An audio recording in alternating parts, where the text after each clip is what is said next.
I'm David Coatney, and I'm a web designer. The beauty of web design is that my clients are scattered all over the country.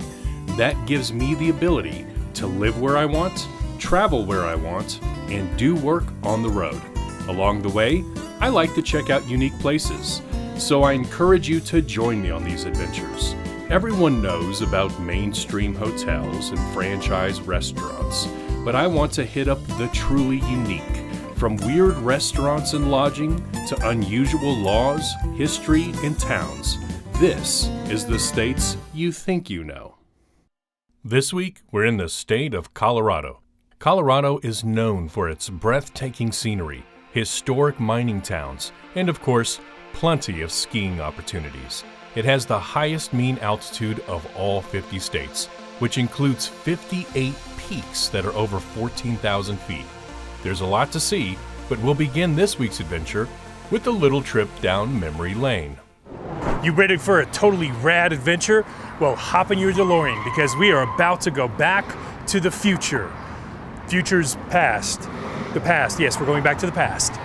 Today, we're at 5280s, a totally awesome shop with a nostalgic theme that many in my age group may be able to relate to. I've never seen so many 80s toys in one place.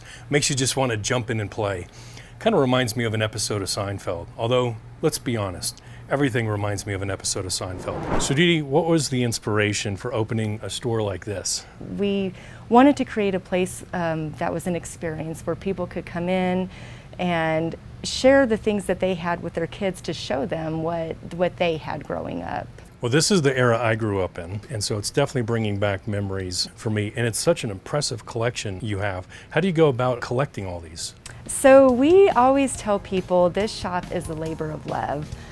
We spend a lot of time out kind of networking, searching. We are 100% local. We only sell locally, so we try to buy as local as possible. Oh, look, California raisins, wow. Now, I was actually a California raisin for Halloween one year, which was really just a trash bag with duct tape. You know, when you grow up poor, you make do with what's available, but we didn't know any difference. This place is really cool, rocking some 80s tunes, got some 80s shows playing on the screens here. It really is like stepping back in time. So I think we're from the same generation. Yeah. What was your favorite toy growing up? So my favorite toy was probably My Little Ponies. Okay. I just thought they were so cute. I loved animals. I was a tomboy growing up, so I didn't play with a lot of dolls. But I loved the My Little Ponies. How about yourself? Oh, me, I was Masters of the Universe. Nice. Yeah, I had every character, the castles, the whole 9 yards. They have a very respectable stuffed animal collection. I mean, we got some Alvin and the Chipmunks over here. We got some Care Bears. Oh, and who could forget the Teddy Ruxpin doll that didn't seem so creepy when you were a kid? I want to be your friend. I may be over-dramatizing a little bit. So why the 80s? One of the big reasons is because of the nostalgia, because people who grew up in the 80s, they can come in here and experience a time in their life that was simple. If you're ever in the Denver area and want to take a stroll down memory lane, then I definitely recommend putting 5280s on your agenda. And remember to be kind and rewind. Which one of the following children's toys was invented in Colorado? Is it A, rocking horse, B, teddy bear, C, water gun, or D, jack-in-the-box? The answer when we return.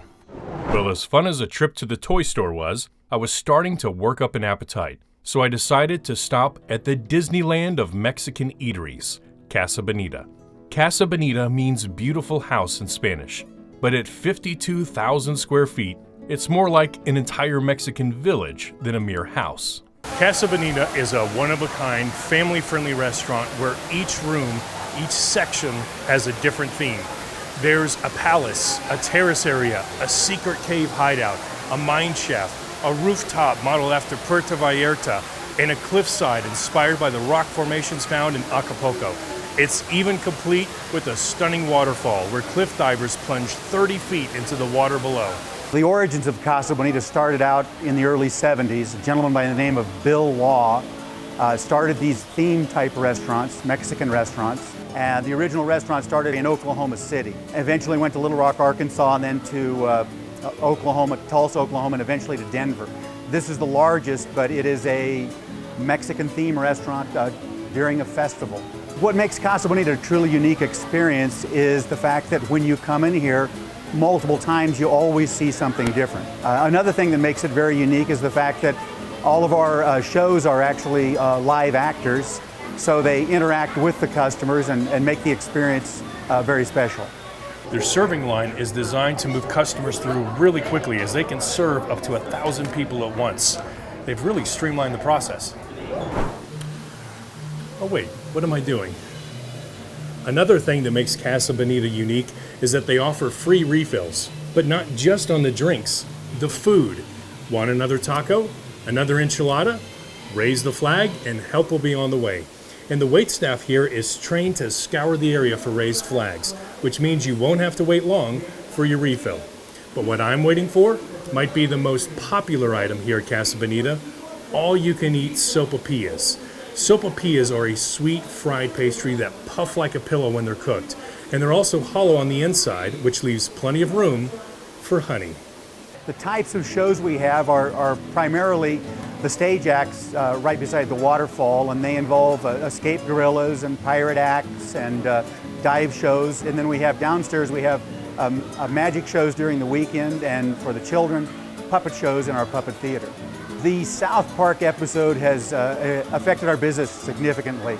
It's kind of taken us from a local restaurant and a destination to pretty much a national known restaurant at this point.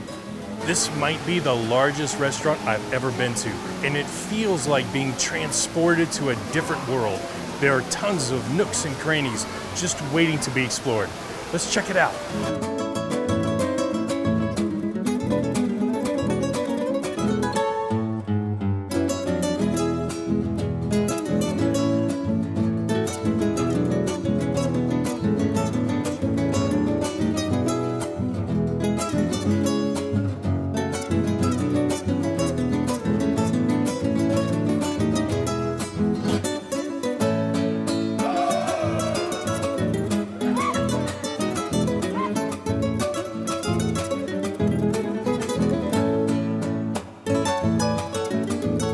Most of the feedback we hear from our guests is very positive.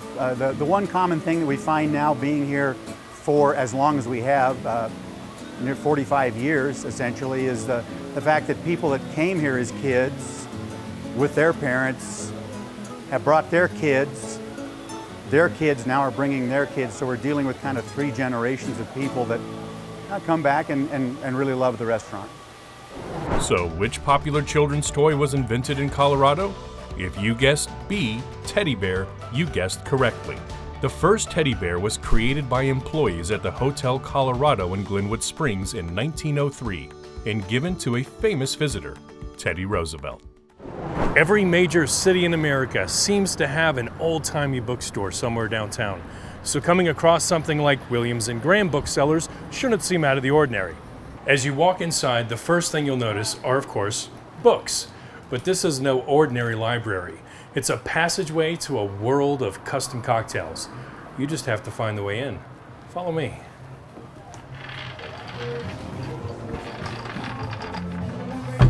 Williams and Graham is a pre-Prohibition era cocktail bar and was named the best bar in America at the Cocktail Spirited Awards in 2015. It was also recognized as one of the top 23 secret bars in the world according to Thrillist. Needless to say, it's a popular spot. Inspiration behind Williams and Graham, our owner Sean Kenyon's a 3rd-generation bartender. So we actually have his father there and his grandfather down there. He grew up on the East Coast bartending in that scene, ended up out here after being in Austin for a while, so we just wanted to keep that tradition going.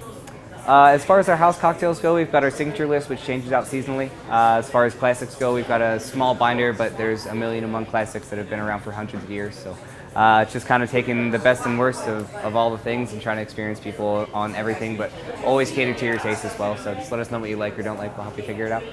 Now, Valerie, I'm a Scotch drinker, but obviously you guys are known for your cocktails. I don't want to come to a place like this and order a Scotch. I'd like a Williams & Graham signature, something I may not be able to get at another bar down the street. What would you suggest? Absolutely. So we have a lot of really great options. Obviously, tons of different Scotches, whiskeys. If you want to try something new, one of our favorite signature ones is this Blackberry Sage Smash. It comes with a local whiskey, but we can totally change it up, do it with a Scotch, or if you want to push outside that a little bit, we can do something fun with this whiskey. So there's this cocktail that anyway here is Wonderwall, and it'll have a really nice, rich smokiness to it in a way. So it's kind of modeled after a s'more. So it'll have like some very nice chocolate tones to it, some smokiness, some light little graham cracker cream on top. Both of them would be incredible options if you want something bright and kind of fruity and fresh, or if you want something kind of like a summertime s'more. Actually, that latter one, the s'more option, sounded pretty tasty. Let's definitely go with that. Yeah, for sure. Yeah, we're available for private parties as well. 50 people is our general range for as far as guest count goes, but that's also could be throughout the entire night. So as far as corporate events or anything goes, just let us know what you like or don't like. We can accommodate to your needs for either just a short part of the night or an entire evening, whatever you like. Well, I visited many speakeasies, and I really like speakeasies, but after visiting this one, I can definitely see why it's won so many awards. Every state has strange laws still on the books, things that make us scratch our heads. They're rarely enforced, but still entertaining. These are the strange laws of Colorado. A horse is considered a non-motorized vehicle, and yes, you can be cited for driving under the influence while in the saddle. It actually happened to a man in Boulder in 2013.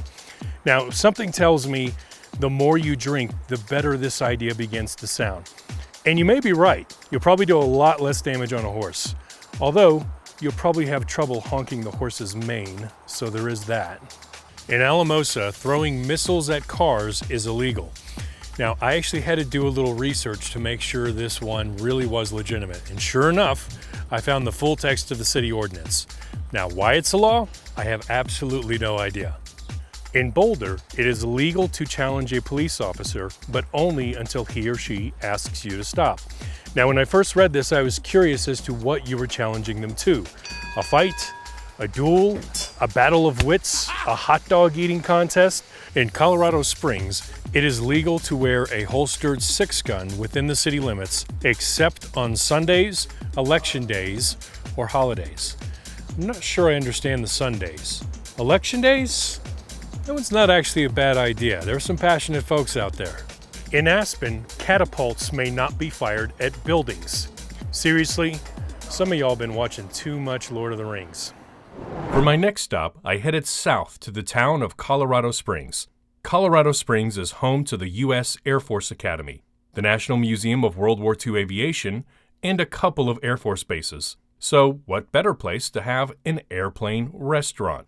And yes, this restaurant is exactly what it sounds like. This plane you see behind me is an intact Boeing KC-97 tanker, and it's not a replica. This plane was built in 1953 and was used to refuel aircraft all over the world. It's one of the largest piston aircraft ever made by Boeing. But in 2002, it was given a new mission, serving savory entrees to a host of hungry passengers. The Airplane Restaurant is an aviation-themed dining experience, complete with aviation decor, pictures, artifacts from different periods in the history of flight, waitstaff dressed as flight crew, and even an actual airplane. But you won't get peanuts here, and you can't smoke. Those days are long gone. What you will get is mouth-watering food in a one-of-a-kind atmosphere. So what inspired an aviation-themed restaurant? Well, I'm a pilot. My grandfather and uncles were pilots, and I do restaurants, and I'm a pilot. Seemed like a good thing to do. So it took 10 years from the time I came up with the idea to the time we actually opened. The primary seating area can accommodate well over 200 people, and it's almost like a museum in here, just chock full of artifacts and stories about the history of aviation. Then the wing of the plane actually comes inside the restaurant, and if you get here early enough, you might get a seat inside the plane. This Boeing tanker has been completely overhauled to fit an extra 42 passengers. As for the cockpit, it's still there too. how did you come to acquire this plane? I'm sure that military aircraft isn't something you can just go buy online. I bought this from the government on an auction. Other people that buy this type of plane, generally speaking, want it for scrap metal because it takes a lot of money to get them flying again. Not too many people want to turn a plane into a restaurant. So the story of this plane's retirement ended on a stretch of asphalt, but it almost ended up somewhere quite different. It was once on a refueling mission in Europe, and the crew was supposed to land in the Azores, which is a group of islands west of Portugal. But they had missed their mark, it had appeared, and couldn't seem to find the islands. Believing they were low on fuel, they almost ditched in the middle of the Atlantic. And this plane we're on right now almost became a permanent home for the fish. But fortunately for this flight, the crew found the Azores just in the nick of time.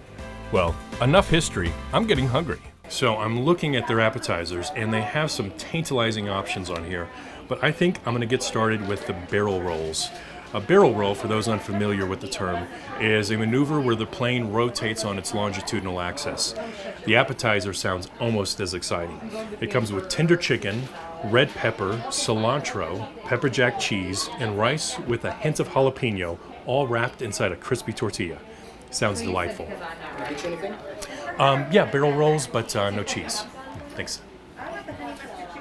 Yes, I said no cheese. You know, I can feel you judging me from the other side of that monitor. Let's just say I want to try to avoid any unnecessary turbulence on this trip. Now, for the main entrees, they have a lot of unique aviation-themed meals. But I think I'm just going to go with the chicken teriyaki burger because, well, it just sounded good. Chicken teriyaki with a pineapple ring on top. I think that's going to hit the spot. What are some of the more popular menu items? All of our fish is fresh, so we have steak Neptune and salmon Neptune. It's topped with crab and shrimp stuffing, topped with hollandaise. We have buffalo steaks, buffalo burgers, a myriad of different types of salads. Those would be our most popular. We also have a wonderful duck quesadilla made with smoked duck. That was wonderful. Much better than expected. And in some ways, it feels like dining aboard an actual airplane. Just better. Obviously, the food is much better. And it looks like I'll be walking out of here with a little extra cargo. The food at the airplane restaurant was top-notch, as was their service. And fortunately, there weren't any flight delays at this stop, and I was able to hit the road on time toward my next location. But first, it's time for your top 5 countdown of most interesting names for cities and towns in the state of Colorado. Coming in at number 5 is a town which sounds best suited for a Western. Gunbarrel, Colorado. And keeping with the theme of towns that sound like they belong in a Western, number 4 on our list is troublesome.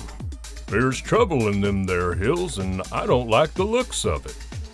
Number 3 is Old Roach. Now, I assumed this was short for cockroach, but Colorado was one of the first states to legalize marijuana, so I guess it could have a double meaning now. Coming in at number 2 is something you don't see a lot of in the Old West: hygiene. And the last pick for this list sounds like it belongs on the edge of a dry county: Last Chance. In 1893, a Colorado man by the name of Frank Wisner invented a dessert known as the Black Cow. The Black Cow would go on to become a popular treat and would later be named what? Is it A, ice cream sandwich, B, fudge brownies, C, root beer floats, or D, cookies and cream? The answer when we return. My next stop took me just north of Alamosa, Colorado, to a place off Highway 17 called Colorado Gators. It's home to more than 400 alligators, including the largest alligators in the western United States. The reason I'm here? To try my hand at gator wrestling. Colorado Gators might be the best place in America to get hands-on experience with live alligators. But this is much more than just a place where you can see and feed gators. They've also placed a major emphasis on using this facility for educational purposes. Our primary mission is to take in exotic animals that people can't take care of properly and use them to display and educate the general public on reptile care as well as biology and behavior, but mostly just to teach people which reptiles don't make good pets and to convince them not to buy them as pets. Colorado Gators actually began as a fish farm in 1977. This is actually the oldest running tilapia farm in North America. In 1987, we got some alligators to be garbage disposals for the fish farm. So essentially to eat the dead fish, and when we filleted the fish, we'd throw the carcasses to the alligators. And they were just our pets in the beginning, but after a while, people found out about them, wanted to see them. So we opened up to the public, and next thing we knew, people started dropping off their pet alligators that they shouldn't have had in the first place. And we started getting calls from animal control in New York City, Chicago, Los Angeles, Denver, of course. We evolved into an animal rescue facility. Now this is Morris. Morris is a bit of a Hollywood star, so there's a good chance you've probably seen him at some point before. He's appeared in numerous films like Happy Gilmore, Interview with the Vampire, Alligator 1 and 2, Dr. Dolittle 2, and he's even appeared alongside Steve Irwin on The Tonight Show. But his acting days are over, so he's come here to retire at Colorado Gators and live the easy life.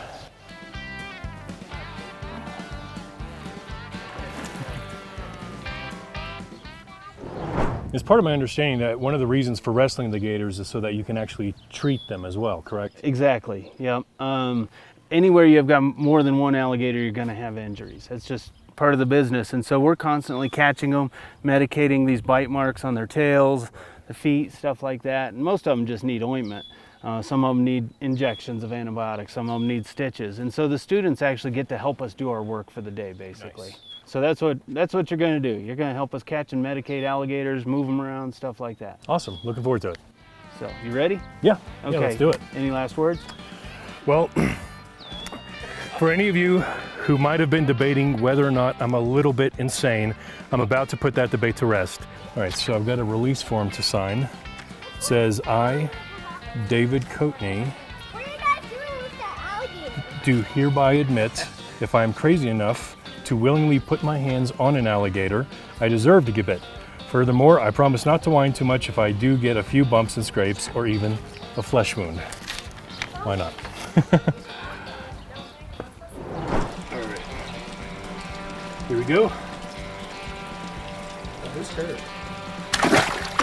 Hold on to him. Ooh. Got him. Oh, nice. In front and your thumb in his armpit. So in the right he's struggling right back there. Oh, he's definitely trying to get loose. Right, he's fighting. Go. So just like so, sir, and I'll hand him back to you. This is the way we hold the picture gators. So left hand under the tail, index in front, thumb in the armpit. All right, there we go. Just like that. All right, we got you. Not so bad, are you? Very soft underbelly there. Yeah, they are really soft. Even the biggest ones outside are just as soft as those little guys. You're all right. You'll probably try and get a little toss away from you. All right, so this is a big alligator here. I'm gonna get both hands on his, just like so. I'm gonna get both hands on the back of his neck. Both hands, I got him. Both hands, okay. He's gonna fight a little bit, but just make sure you got good control of him. Hold him down for as long as you need to. He's not done struggling yet, I can assure you. I'm gonna get my tail, his tail between my legs, just like so. You always want to control their head and their tail because those are the two strongest points on the alligator.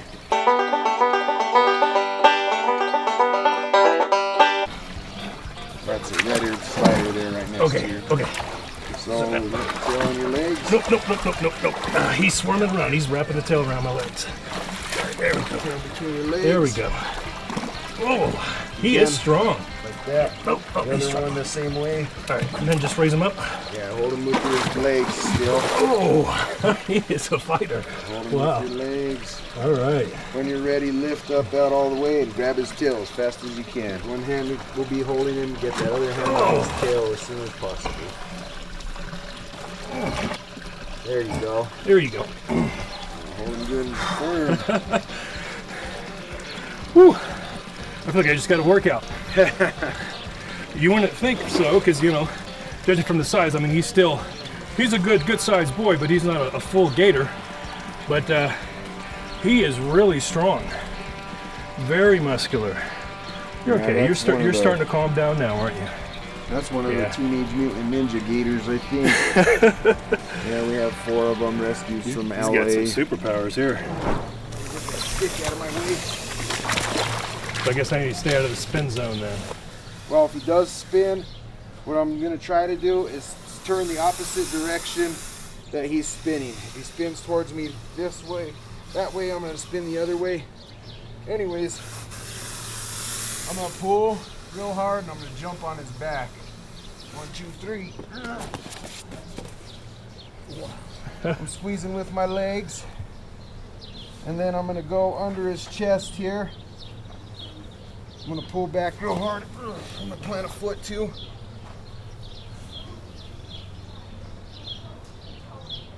And he does have a little nick right in here. Looks like an old one, but if you want to come over, we'll still go ahead and clean him up.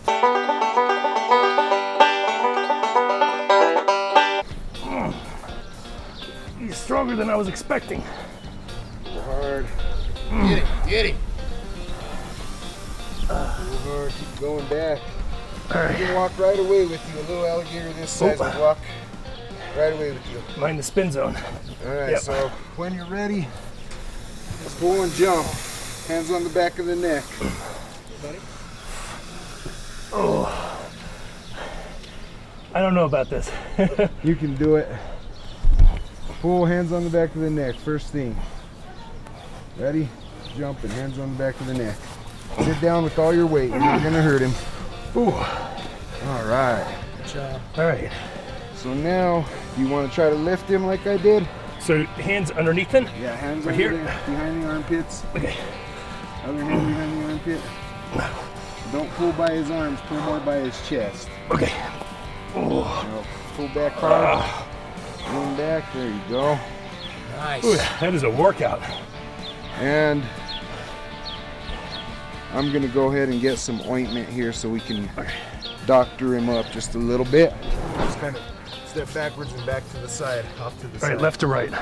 Either way. Just step backwards. That way I can, so I'm gonna cover his eyes.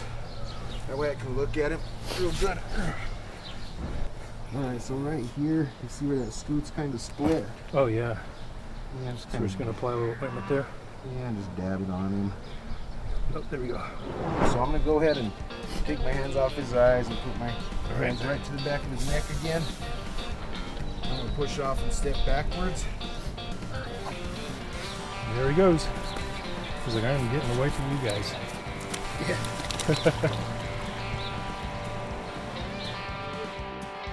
So, which famous dessert was first created in Colorado? If you guessed C, root beer float, then you guessed correctly. Inventor Frank Wisner noticed that the snowy peaks of nearby Cow Mountain looked like ice cream floating in soda. That sparked an idea, and the next day he combined vanilla ice cream and root beer, creating what he initially called the Black Cow. Well, it looks like that wraps up another week in another adventure. Colorado is a state which beckons distant travelers to come and explore. Those that respond to the call of the mountains are not disappointed when they leave. The Centennial State stands tall with its exceptional beauty and abundant opportunities for recreation. As for me, I'm heading to Texas now, so stay tuned for the next episode of The States You Think You Know.